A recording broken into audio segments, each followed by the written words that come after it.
When we think of the Buddha, what comes to mind? Probably someone who's deeply serene, calm, wise, and serious. But is that the full picture? Or did instead the Buddha have a subtle sense of humor? Is the path to wisdom supposed to be something that's entirely solemn? Today we'll explore the role of playfulness, of satire and humor in the Buddha's dialogues, and what they might teach us for our own practice. Before we get to the Buddha's own use of humor, I think it's important to spend a little time dealing with the Buddha's approach to laughter and levity generally. It's important to keep in mind that the Buddha emphasized restraint, particularly when it came to speech. There is one early sutta which appears to be almost certainly directed at monastics, not at lay people, but in any event, in this sutta, the Buddha says, "Too much laughter showing the teeth is regarded as childish. When you're appropriately pleased, it's enough to simply smile." The concern, I think, in this case has to do with something like heedlessness. Unconstrained laughter on the part of monastics might be an indication that they're not taking their practice seriously enough, that they're becoming distracted by idle chatter or meaningless talk. And in this same way, the Buddha, in the Vinaya, or the monastic rule book, said that monastics should not be spending their time on such things as idle chatter or meaningless entertainments, instead focusing on the Dharma. However, as we're going to see, in some circumstances, humor and satire or levity can be used for pedagogical purposes. That is to say, it can be used to teach a kind of lesson. And in that case, humor is not idle chatter. Most of the Buddha's apparently humorous stories were told as essentially satires of Vedic cosmology, the cosmology of a large portion of the received Vedic or Brahminic texts and myths that were around him at the time. These satires of the Buddhas essentially serve to conventionalize or humanize these Vedic or Brahminic ideals that are revealed in their myths. So, for example, in one early sutta, the Aggañña Sutta, the Buddha talks to a couple of young monastics. These monastics say that they are regularly accosted by Brahmins on the street who belittle them for apparently having given up their privilege at the head of the caste system as Brahmins by ordaining themselves to be Buddhists. As Buddhists, they've given up this Brahminic caste system, and so therefore have sort of given up what makes them really important, at least in the Brahmins' understanding. In response to these two young monastics, the Buddha constructs an alternate mythology, whereby the caste system, instead of being a kind of a divine product of godly inspiration or whatever, instead came up almost naturally through strife, through egoism, through greed. The eminent Pali scholar Richard Gombrich considers this Aggañña Sutta, as he says, an extended satire on Brahminical ideas. As a debunking job, I think the sermon is serious. Its main aim is to show that the caste system is nothing but a human convention. In the same vein, many other examples of the Buddha's satire are at the expense of one or another Vedic deity. These satires appear to be there to deflate the notion of pride that they have, and to undermine the sort of Brahminic authority that these kinds of myths contain. A famous early sutta, the Brahmajala Sutta, includes a pretty scathing satire of Brahma, this god, this deity who is traditionally associated with the creation of the universe and the knowledge of the holy texts. However, in the Buddha's telling, this god Brahma, this deity Brahma, just happened to be the first being that appeared within this particular universe that we inhabit now. And so, his being the first, as others were created and started to exist around him, he ignorantly took credit for their existence and believed that he had created them, while he in fact had not. This deity Brahma had in fact forgotten about all of his own past lives, and so didn't realize that he himself had appeared out of nowhere, and that he himself was in fact mortal. Another early sutta contains what may be the broadest satire in all of the canon. And again, this is at the expense of the deity Brahma.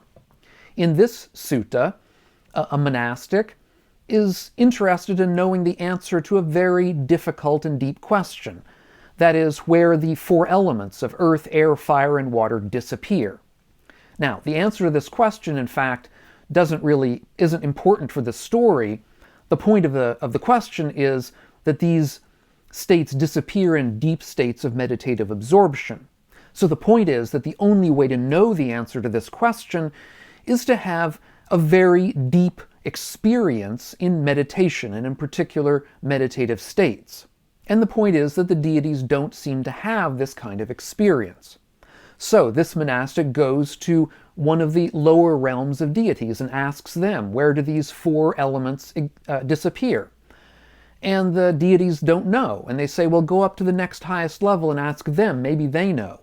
And this process continues a number of times until we eventually get to this deity Brahma. And at that point, the monastic asks Brahma, he asks, Reverend, where do these four principal states cease without anything left over, namely the elements of earth, water, fire, and air? Brahma said to him, I am Brahma, the great Brahma, the vanquisher, the unvanquished, the universal seer, the wielder of power, God Almighty, the maker, the creator, the first, the begetter, the controller, the father of those who have been born and those yet to be born. Whereupon the monk replies to him, basically, I'm not asking the question whether you're Brahma or the universal whatever. All I want to know is the answer to this particular question about where these states cease. And Brahma responds with the same list of his own epithets, the seer and the great creator and so on. And again, the monk replies saying, I wasn't asking about that, I wanted to know the answer to this specific question. And then after the third go-round like this, the convention in ancient India is that you're supposed to give a direct answer now. You can't sort of avoid the question. And so at this point, the sutta goes on to say, Then the great Brahma took that mendicant by the arm, led him off to one side, and said to him, we might say, whispering in his ear, Mendicant, these gods think that there's nothing at all that I don't know and see and understand and realize. That's why I didn't answer in front of them. But I too do not know where these four principal states cease with nothing left over. And then Brahma recommends that this mendicant, this monastic, go off and ask the Buddha, because certainly the Buddha would know the answer to that question. And so as we can see, this is a very broad satire of Brahma, where the other gods seem to think that Brahma is omniscient and knows everything. In fact, he's very much not omniscient. He's an ignorant, vain, and deceitful blowhard, basically. And there are other examples of more gentle satire in the suttas, such as satire where the deity Yama wants to be reborn as a human so he can learn from the Buddha.